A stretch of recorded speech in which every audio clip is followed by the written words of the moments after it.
Southern Ocean Exploration is the most successful shipwreck discovery team in Australia. Since 2001, SOE has run hundreds of missions and found dozens of lost ships, each with its own tragic story to tell and mystery to be solved.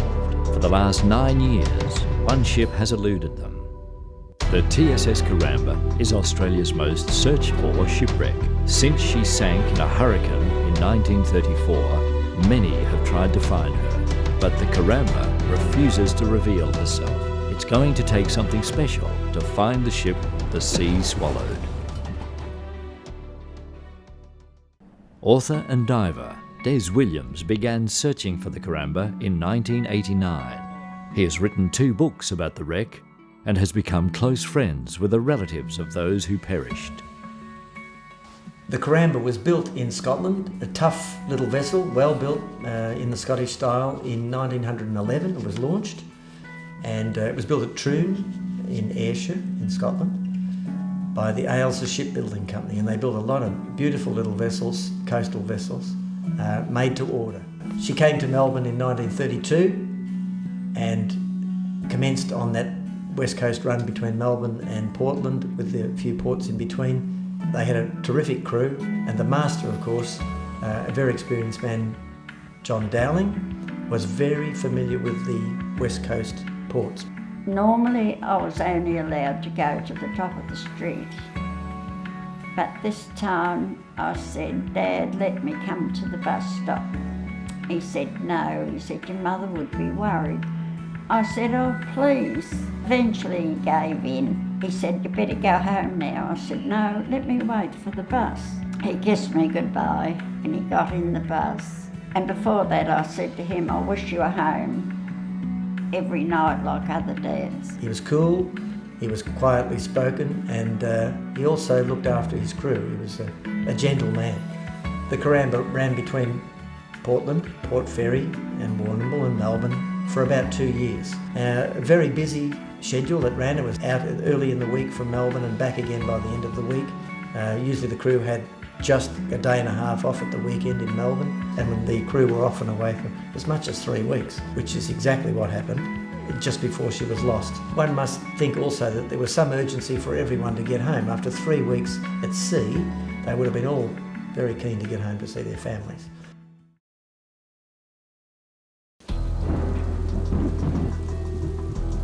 The day the vessel was lost was probably the worst weather day that Victoria has experienced. But to give you some idea, the day before, according to one of the relatives, was described to me as a yellow day. The day before the storm was a weird atmosphere about the place. During the night that storm struck and I awoke and oh, it was shocking, the noise and everything. And in the morning, I looked out over the bay and all the small craft were just being tossed around. The water came right over the road into our front garden. The storm itself came through just like an express train, probably around midnight.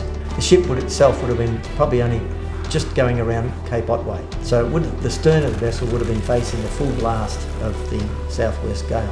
You couldn't see the port and starboard lights going up the river for the ships. And other times you'd hear the mournful sound of the foghorn. We used to put our heads under the blankets. When Captain Dowling was at Warrnambool on that particular day, his barometer would have been dropping like a stone. He was not too keen to leave Warrnambool. A telegram to head office resulted in the fact that they said if you leave by 1 o'clock, there's a good chance, well, you will beat the storm to Melbourne. They said that the boat was overdue, and I knew then that I'd never see my father again.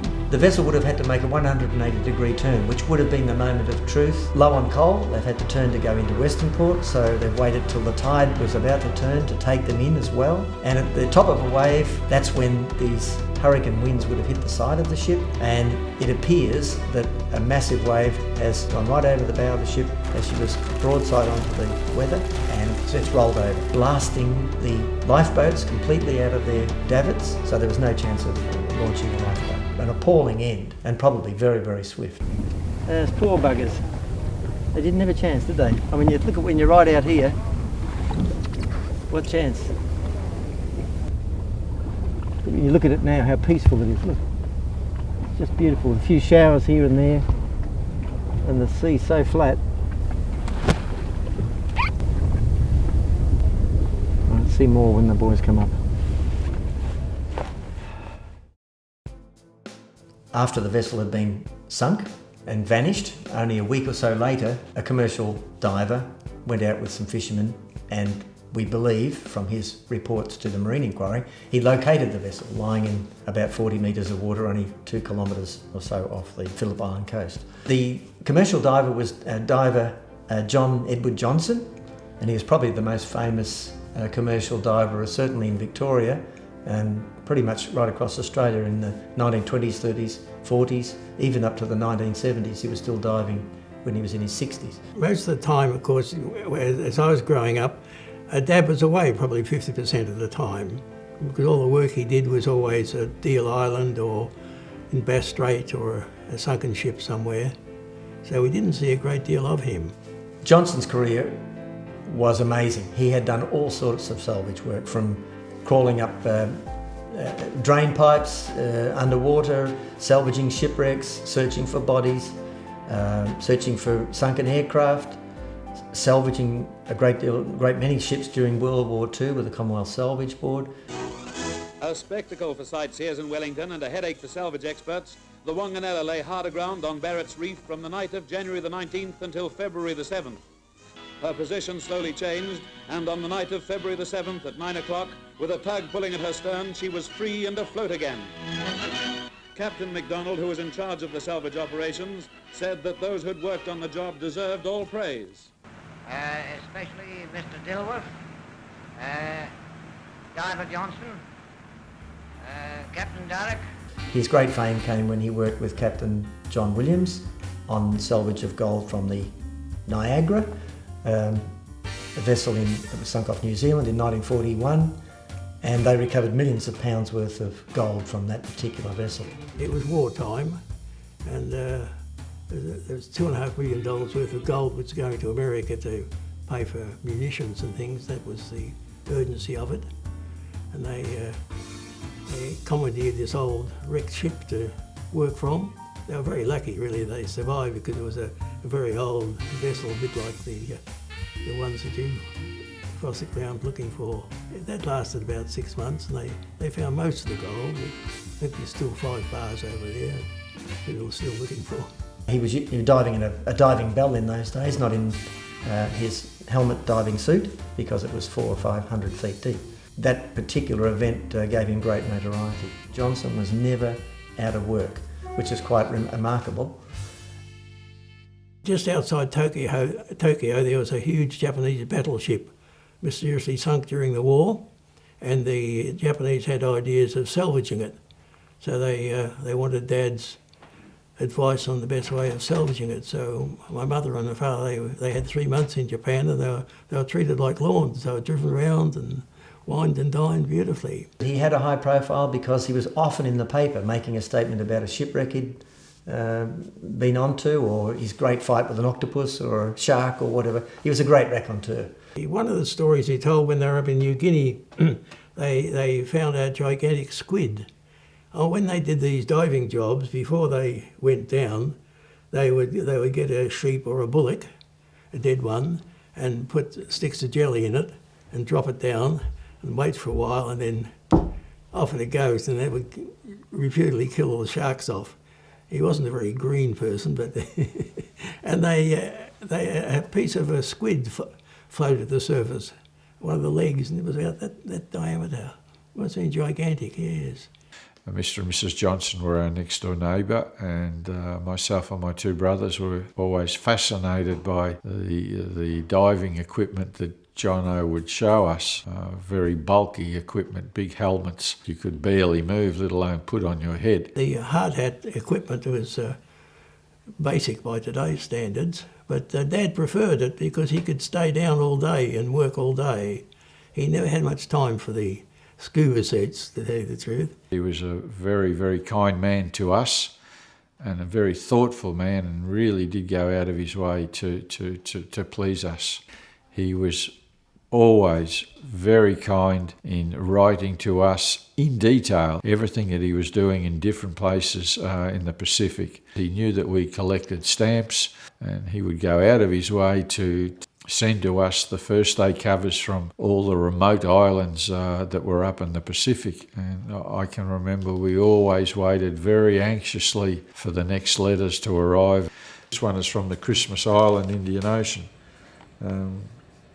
It's got on the bottom here, the 10-shilling note belongs to Adrian. So it looks like he used to send us money every now and then too. So you can understand why we had such admiration for this man. He just was so kind and so generous. This was one of the floor tiles from the Niagara that Jono Johnson gave us as a memento of his work. Here's one addressed to my brother Michael.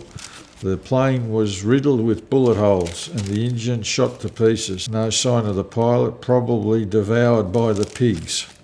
I think he signed it for us. Yes, he has. Best wishes to Adrian from Johnny Johnson, 1962. It's quite an old book now. So we did, of course, wonder why the commercial diver, who was an expert in his field, had given such a wrong description. That information was given in a Court of Marine Inquiry under oath, so we expected that that would be pretty accurate. Unfortunately, it was about 10 kilometres out. While extraordinary stories of shipwrecks like the Andrea Doria are brought to the surface, many others evade all attempts to find them. One such wreck off Victoria's Port Phillip Bay has left... Yeah, we've been searching for the Coramba for over 8 years, and a lot of ups and downs here. We had a lot of times where we were absolutely certain we were onto something, and that would spark everyone's interest. We'd probably been out 40 or 50 times at least. Whenever we got the opportunity, there was always controversy about where we should be searching. Nobody really knew where it went down. So in the end, we drew up 16 boxes and we searched the boxes one by one, and we got down to the 15th and 16th box. So we were pretty confident if it was in the area where it should have been, it would have been there. I first heard about this one, I would have been about 19, I would think. I bought a book on shipwrecks, East Coast shipwrecks in Jackalope, and then there was the Coramba. I always thought that'd be really nice to find, so it's taken me part of 30 odd years, I suppose. The area where we're diving was off the back of Phillip Island. That was where we had the initial reports of where the shipwreck was, and that unfortunately meant we had to do a fair bit of diving and searching around a place called Seal Rocks, which is one of Victoria's biggest seal colonies, and that was a known white shark hunting ground. Oh, a bit sharky out here. A lot of food. A lot of seal rocks just there, so a lot of seals on there, so it's a bit of a hunting ground. This just trails behind you and gives about a 4 metre electronic shield around you that the shark doesn't like.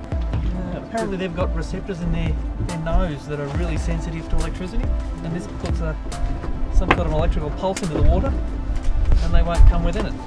So we kept finding marks around that spot, and we'd have to go down and check it out. That was quite a scary dive sometimes. We're in pretty murky water, down to about 40 metres sometimes. Vic Hislop, he was a famous shark hunter from back in the 80s and 90s, and he actually caught what he claims is the biggest white shark ever caught, right off that spot where we were diving. So if you see the photos of that, it's quite a massive white shark. We were in and out of the water pretty quickly there. If we got to the bottom and didn't find the shipwreck, we got out as quick as we could. Flat stack. Because we had the report from Jono Johnson, we were We were absolutely convinced that the ship had to be somewhere close to Phillip Island off Kitty Miller Bay. And we're just about to set up to run some grids too. We're going to go to the extreme east. On one of our days out there, the guys had gone out to search that side of the Phillip Island. When they got there, the weather conditions weren't right. It was too rough to get round Seal Rock, so they decided to head further out. I decided not to search for the Coramba that day and to change the search to a commandy search, which was some intel we got through the Navy. We dismissed it as being not the Coramba because it was nowhere near where John O. Johnson had said it was. So I took the team of guys out to the commandy search, and when we did run over it and found the wreck, it stood up about 5 metres off the bottom. The dimensions, the length of the size of the shape were pretty much in line with how big the Coramba was. So I knew it wasn't the commandy. The commandy was a 60-foot sailing ketch. That was about 10 kilometres away from where we were originally searching for the Coramba. We didn't dive it on the day because we really wanted to have the full crew on board the day that we dived it. So the day that we discovered the wreck was a particularly moody sort of day. It was a grey morning. The ocean was as flat as a tack, which is extremely unusual for that area. And the journey down was quite exciting. We were in a much slower moving boat than a forward team, diving team, which had gone ahead of us. So we had some information, a telephone call from the divers that had gone down ahead of us, that they had discovered a wreck. They're right on it. We're putting the shot in now. There's a wreck seal. All right, good on you, mate. Make sure that... They didn't know what wreck. So there was a fair amount of excitement as we approached that wreck site, and I was particularly keen to see what it was and what the divers were going to come up with. Congratulations. Oh, mate. What is it though? We don't know. Chris Edwards and George, they went out in Alan Easter's boat because they were a bit smaller and a bit quicker. They put a shot on the side, and George has sent up the bag to confirm that the site is definitely a wreck. We don't know at this stage what the wreck is. It may not be the Coramba, but there's a good chance that it could be. We're hoping it's the Coramba because we don't want to keep coming out searching for the next 20 years. How about that? Hey Ellen, I'm telling the boys I'm like a half-open pocket knife.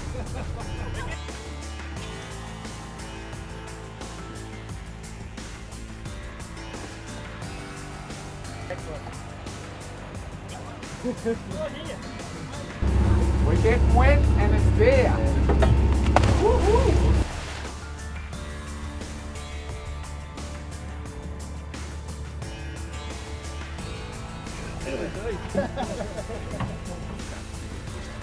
Hey, the stern's lying on its side, so one prop's half buried in the sand, and the other prop's sitting up proud on in the ocean, so you can get a really good shot of it.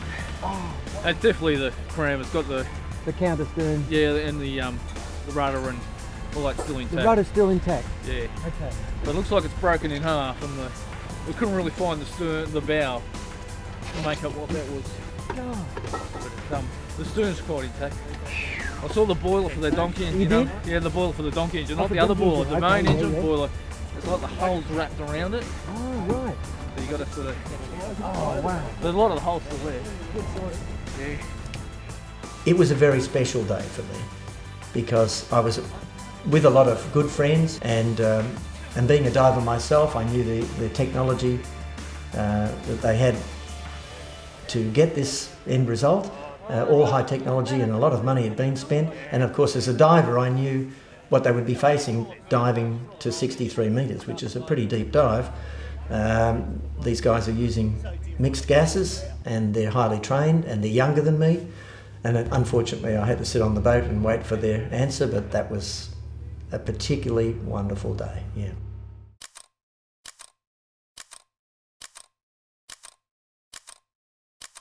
Well, clearly this is the sweetest find of all, the amount of work that we've put into this, the whole team. We started on this over 7 years ago when Greg Hodge and I first read Des Williams' book and thought, well, this is a ship that needs to be found. We weren't expecting it to be there because it was a long way from all the other data and information that we had. But yeah, we're happy we found it. This is the one that we always keep coming back to, because the hardest thing's been is to keep the interest up. So every now and again when the interest starts to wane, we'd go off and we did the alert, then we did the Glenelg, but we always kept coming back to this one, and it was I think finding the other wrecks is what ultimately kept people the interest level up. And it was just good to see that the team finally got rewarded with the find today. I couldn't wait actually on that particular day to ring one of the principal members involved in the wreck, a family, the Dowling family, whose relative was captain of the ship. I made a phone call to Norma Dowling in Williamstown and spoke to her and her son John to let them know that we'd only an hour or so earlier found the wreck. They're both delighted. It was quite an emotional phone call for me because Norma was really delighted, and they were both very, very sad that Norma's husband Jack, who was the captain's son, passed away only 10 months earlier. But there is one other member of the family, and that is Audrey O'Callaghan, and Audrey is daughter of the captain, and she lives in Adelaide. So since getting back to Melbourne and all the excitement settled down a bit, we've been able to speak with Audrey, and Audrey is just absolutely delighted with the news. She actually said to me she's actually glad that she's lived long enough to receive this good news, and she was delighted because she and her father were particularly close. I never thought I'd live to see it, but especially as now I'm 90, I look at his photo and I think, oh, I hope you're down there, Dad, with the rest of them. It's been a sad time, but an enormous relief, especially Martin showing me all around the coast exactly where the ship lies. Yeah. So you've got to time it perfectly, and we think either a wave, just a monster wave, has come right at that point in time. Yes. Just as it's about to turn. So the rudder's hard over the port, the ship's just about to turn, it's at its most vulnerable point, and then a big wave just smashed it. Your father was an exceptional seaman, and to be able to, in that storm, get the ship lined up in that way. Yes. That was just an incredible, unfortunate event, with a heavily laden ship and running low on coal. It's just amazing he got that far, really. Des said he'd never give up till he found that darn ship, so he was quite happy too. John Sullivan says he finally has closure for 3 generations of his family, and Justine McKenzie went along. On the ocean floor, 70 metres below the surface, lies the SS Coramba. It's peaceful, eerie. Here, 17 men lost their lives. I'm named after my granddad, John Loring Sullivan. I've always felt that was, nice association, but I knew very little about him. I had this romantic idea that he was a sea captain, and at times he was, but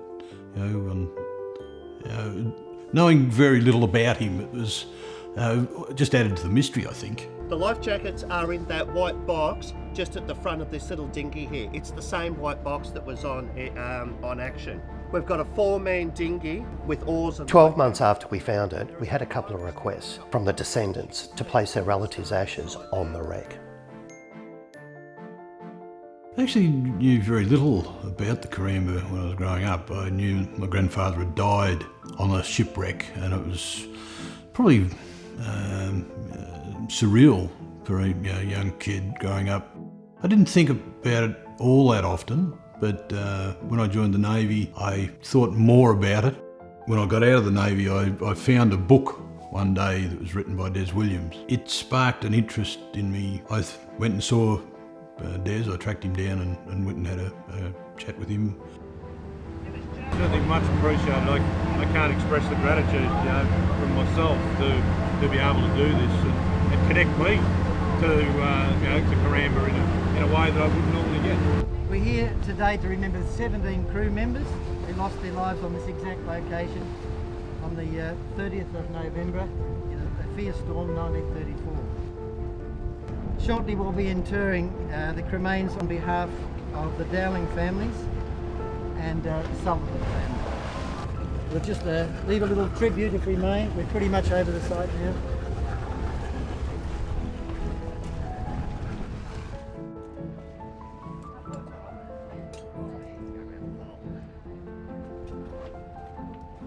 We want somebody kitting up next to Tim. Stay there, don't move.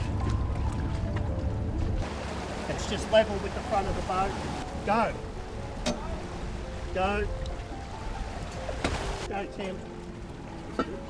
With the strength of the current, it was hard to manoeuvre a 72-foot boat over the side, so we had to get Jonathan's runabout to take the boxes. I'm going to hand it over to you. How are you, buddy? Not bad. He's dead, ready to go.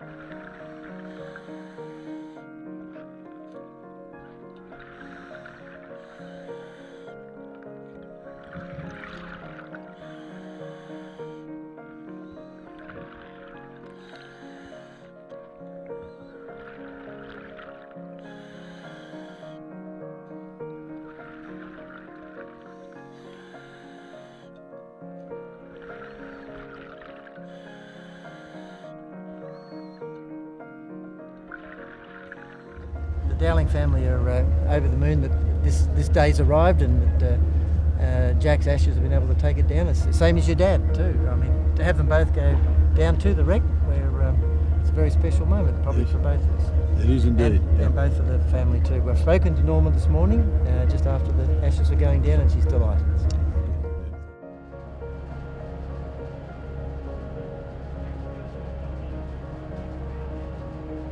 It means a lot to you today.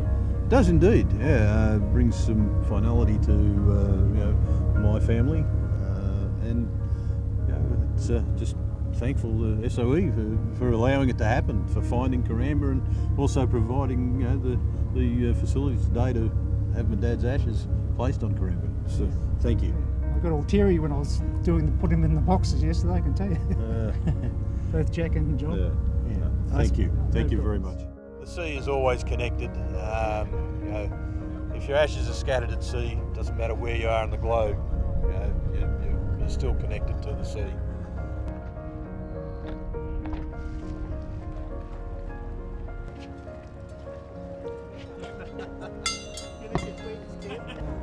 Some thanks guys like Marty and Des and others. I've just done it really good. Thank you. Oh, no problem, John. Thank you. Thank you. Good luck to you. Thanks. Thank you. It was amazing. Thank you very much. On the rack. The boxes are on the rack, just inside. It's like it was made for it. It was great, Viz. The sun must have come out just as we got to the bottom, because the whole site lit up, and the boys came down with the box, put it just on the rack, just near where the shot line was, about midships, just inside. That is fantastic. Thank you very, very much, mate. Thank you, Des. Thanks for all your work. Thank you too. Glad to put a full stop on this chapter. It certainly has. Thank you a lot.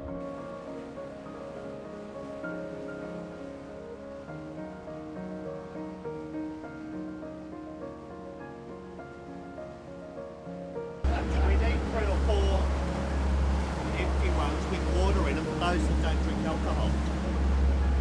Too late now. 2004, when Peter Taylor came to me and he said, why doesn't SOE go and find the Coramba? And I thought to myself, you couldn't have picked something harder for me, could you, PT? You couldn't. It was the ship that the sea swallowed, and I knew that because I'd read Tess's book, and I knew that there'd been a lot of teams out looking for it. No one was able to find it. It was difficult. So we thought, why not? We'll take the challenge on. And obviously the first place to start was with Des Williams himself. And then the day that we finally did find it, we were going out to look for another wreck. We weren't even looking for the Coramba. And that's pretty well much, I think, how we find stuff, just with some dumb luck. We go out, we stumble over them, and that's how it all happens. So I'd like to make a couple of toasts, and the first one is to Peter Taylor and Des Williams couldn't have picked two better blokes. Here's to you guys. Cheers. I'd just like to thank SOE for dedication, tenacity, dumb luck, and may you have more dumb luck in the future and many successes, and thank you on behalf of the family. Cheers. Thank you. The TSS Coramba to the crew.